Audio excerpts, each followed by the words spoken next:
छोटी गलियां हैं। अगर कोई आकस्मिक स्थिति आती है किसी व्यक्ति के लिए, कोई मेडिकल इमरजेंसी होती है, तो उन गलियों के माध्यम से मुख्य सड़क और सड़क के माध्यम से अस्पताल तक पहुंचना बड़ा मुश्किल होता है। लेकिन बावजूद उसके इस प्रकार की व्यवस्थाएं की गई कि अगर कोई व्यक्ति इस प्रकार से स्थिति में है तो वो वाटर एम्बुलेंस के माध्यम से अस्पताल तक पहुंच सकता है। ये सोच भी बताता है कि किस प्रकार की एक सोच है, विजन है, दूरगामी विजन है कि हर वो व्यवस्था यहां पे लाके रखी जाए जिसके माध्यम से हर एक काशीवासी को उसकी हर एक मुमकिन चीज मिल सके। जब मेडिकल इमरजेंसी होती है तो एक एक मिनट भारी होता है, एक एक सेकंड भारी होता है, और ऐसे में वाटर एम्बुलेंस की व्यवस्था को वहां पे लागू कर देना ये बताता है किस प्रकार की सोच के साथ में प्रधानमंत्री वहां जमीन पे काम कर रहे हैं। Waterways, Airways, rail connectivity, road connectivity, multi modal transport hub के माध्यम से अब वाराणसी से वहां से व्यापार भी होता है जलमार्ग के माध्यम से, जो एक विरासत के तौर पे रहा था, जो पहचान कहीं खो गई थी। लेकिन मां गंगा के धाराओं के बीच से जो व्यापार कभी एक इतिहास की पन्नों में लिखा हुआ था, उसको फिर से स्थापित किया है प्रधानमंत्री मोदी ने। और मल्टी मॉडल ट्रांसपोर्ट हब को विकसित करने में जो उन्होंने काम किया है, अब जो पानी के जहाज हैं जिनसे माल ढुलाई होती है बड़ी संख्या में, वो भी अब वाराणसी में आके उतरते हैं। वहां से बनारस का जो सामान है वो अन्य अन्य जगहों पर, शहरों में, मुल्कों में जाता है पानी के इस जलमार्ग के माध्यम से, मां गंगा नदी के माध्यम से। और साथ ही साथ एयर कनेक्टिविटी से तो जुड़ा ही हुआ है, रेल कनेक्टिविटी से जुड़ा हुआ है, रोड कनेक्टिविटी को भी और बेहतर किया गया है। तो ये बताता है किस प्रकार की सोच के साथ में विश्व स्तर की सुविधाओं को, जो काशी से क्योटो तक की जो बात थी, जापान की एक अपने आप में बड़ी एक शहर क्योटो जिसके का दौरा भी प्रधानमंत्री ने किया था, उसकी तर्ज पर विकसित करने की जो बात थी, हमने देखा था वो तस्वीरें भी जब जापान के उस वक्त के प्रधानमंत्री शिंजो आबे ने यहाँ की गंगा आरती में शिरकत की थी, तो उस वक्त भी इस बात की बहुत चर्चा थी कि क्या ये महज एक अपने आप में कह देने वाली बात है कि क्या हम इस काशी को क्योटो बना पाएंगे। लेकिन आज जब हम उसको इस प्रकार से विस्तारित होते देखते हैं तब समझ में आता है कि जो बात उस वक्त सिर्फ शब्दों तक सीमित थी, आज वो जमीन पे हकीकत के रूप में दिखाई पड़ रही है। और ये क्रूज जो अपने आप में एक सच्चाई बन चुका है, जिस प्रकार के विस्तारित कार्यक्रम किए गए हैं, जिस प्रकार की वैश्विक स्तर की सुविधाएं इस शहर को अब दी गई हैं, मूलभूत सुविधाओं का किया गया है, वो सब कुछ बताता है। प्रधानमंत्री की नजर इस वक्त उन तमाम घाटों पे, और तमाम घाटों पे मौजूद लोग अभिवादन जो प्रधानमंत्री कर रहे हैं, प्रधानमंत्री भी सहजता से स्वीकार रहे हैं। प्रधानमंत्री के मन में निश्चित तौर से इस प्रकार का भाव होगा कि ये वही शहर है, ये वही काशी है जिसकी एक तरीके से दुर्दशा शब्द भी शायद इस्तेमाल किया जा सकता है, जो 2014 से पहले थी। एक बिगड़ा उठाया था साफ सफाई का, स्वच्छता का, मां गंगा नदी को साफ करने का, इन घाटों को साफ सफाई के माध्यम से एक विश्व स्तर की सुविधाओं से लैस करने का।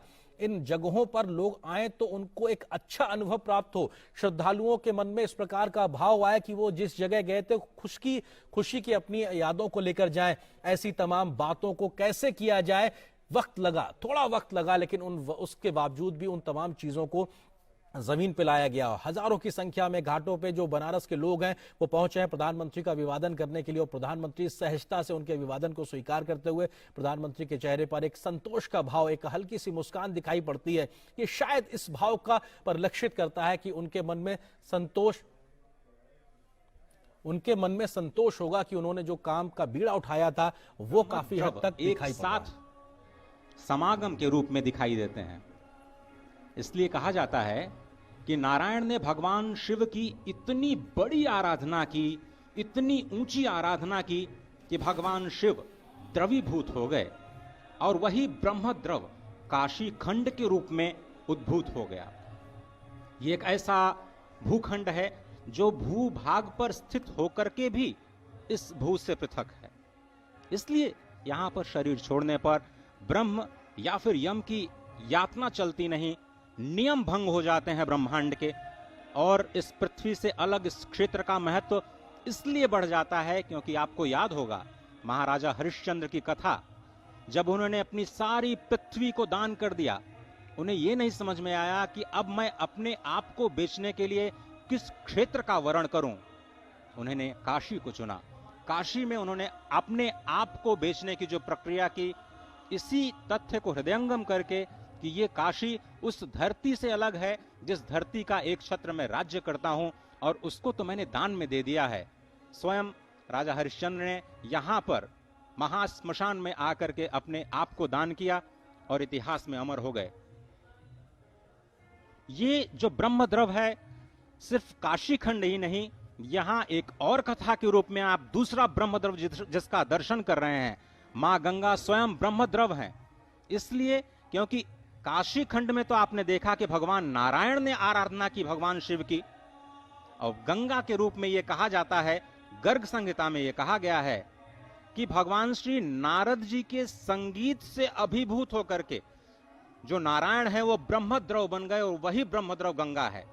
काशी कितनी धन्य है कि यहां पर दो ब्रह्मद्रव्यों का सम्मिलन होता है। और जिस तरह से भैया सुनी ने बताया कि यहां पर गंगा मां उत्तराभिमुख हो जाती हैं, जिस हिमालय से वो निकलती हैं उसी हिमालय की ओर अपना मुख करती हैं, अपनी पिता की ओर अपना मुख करती हैं। इसलिए वो यहां पर मुदिता हो जाती हैं, प्रसन्न वदना हो जाती हैं, प्रसन्न मुख हो जाती हैं। स्वयं अपने पति, अपने स्वामी की ओर देखती हुई, भगवान विश्वनाथ की ओर देखती हुई, अपने पिता की ओर, उत्तर की ओर जब देखती हैं तो मां गंगा का स्वरूप यहां पर पूरे ब्रह्मांड से अलग हो जाता है।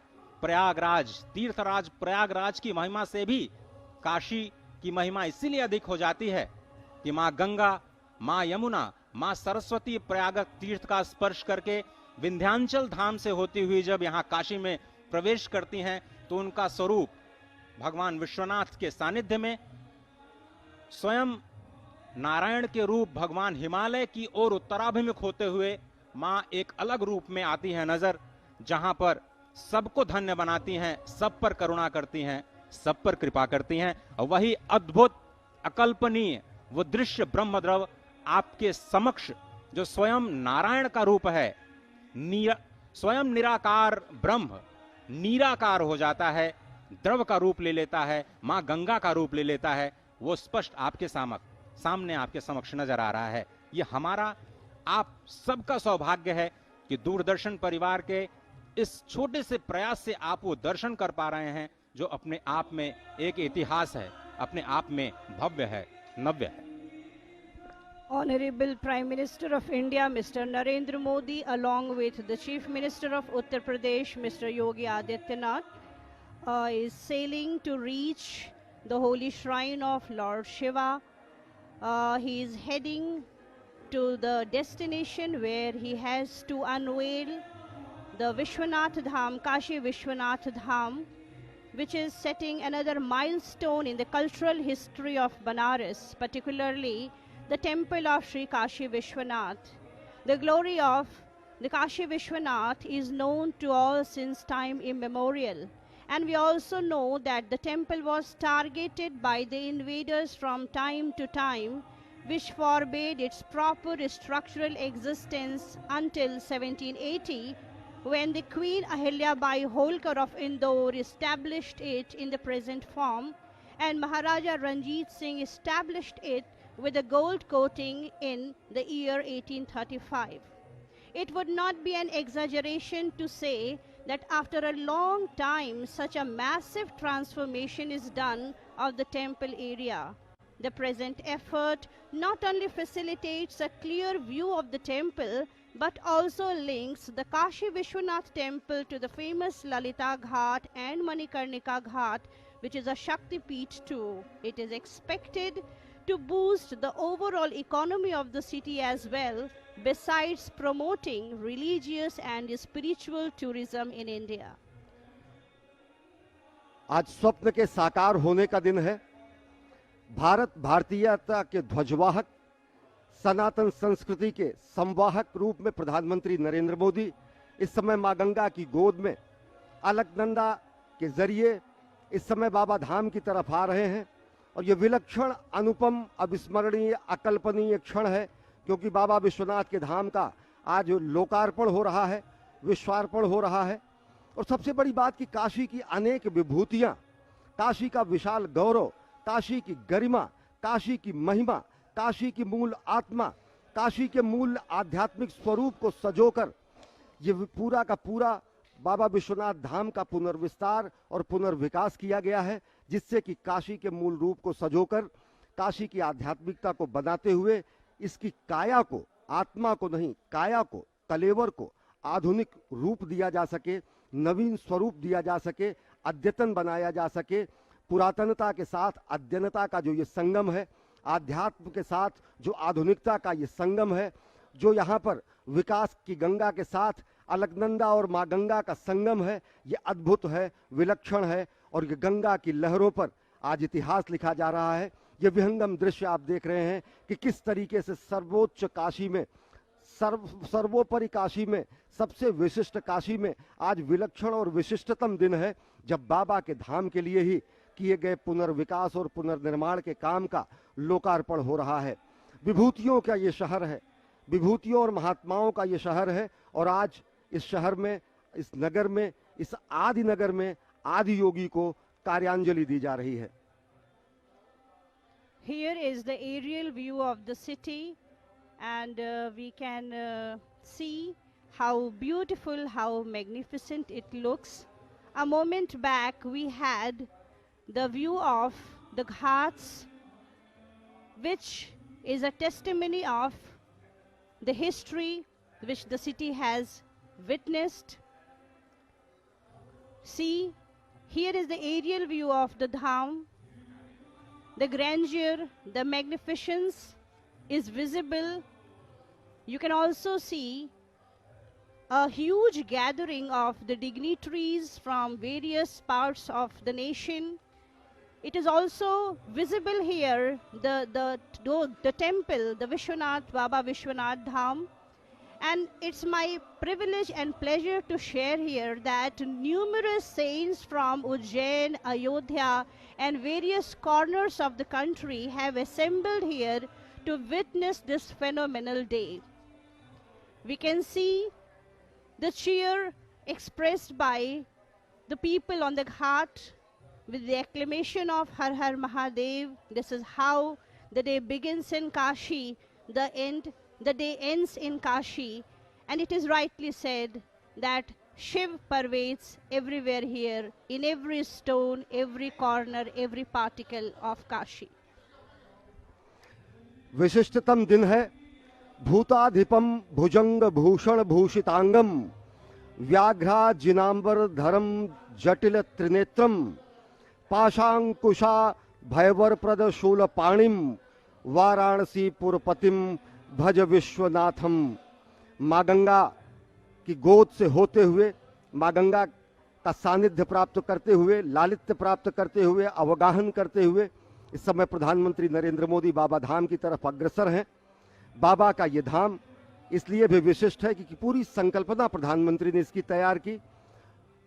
अनेक चुनौतियों के बीच, पिछले 2 वर्षों की कोविड की चुनौतियों के बीच काशी ने ये बता दिया कि काशी कभी सोती नहीं है, काशी कभी रुकती नहीं है, काशी का निर्माण हमेशा चलता रहता है। काशी अनवरत है, शाश्वत है, और उसी अनवरत शाश्वत साधना प्रक्रिया के पूर्णाहुति का आज दिन है, जब बाबा विश्वनाथ के धाम का लोकार्पण करने के लिए प्रधानमंत्री बाबा धाम पहुंच रहे हैं।